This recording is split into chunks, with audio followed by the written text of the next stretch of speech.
पुरानी लोक कथा के अनुसार एक राजा बूढ़ा हो गया तो वह सोचने लगा कि तीनों पुत्रों में से किसे भावी राजा नियुक्त करे।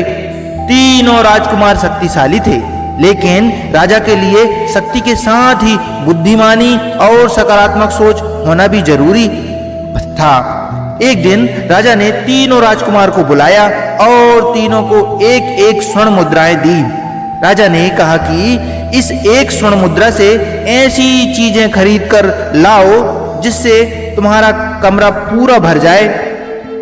दो राजकुमारों ने कहा कि एक स्वर्ण मुद्रा में ऐसी कोई चीज आ ही नहीं सकती है जिससे कमरा भर सके। लेकिन राजा ने कहा कि आपको इसी मुद्रा में यह काम करना है। तीनों राजकुमार की संगत अलग अलग थी, तीनों की सोच अलग अलग थी।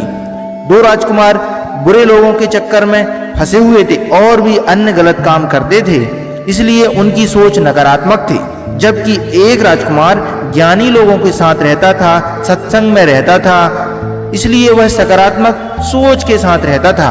वह एक धार्मिक पुरुष था। एक राजकुमार ने अपनी मुद्रा से कचरा खरीदा और कमरे में भर दिया। दूसरे ने घास खरीदकर कमरे में भर दी। तीसरा राजकुमार बुद्धिमान था। वह एक दीपक लेकर आया और कमरे में दीपक जला दिया। दीपक की रोशनी से कमरा रोशन हो गया। इसके बाद उसके कमरे में वाद्ययंत्र बजे तो रोशनी और संगत से कमरे का वातावरण बहुत ही पवित्र और सकारात्मक हो गया। जब राजा ने देखा तो तीसरे राजकुमार को भविष्य का राजा घोषित कर दिया। हम भी अपने जीवन के राजा हैं।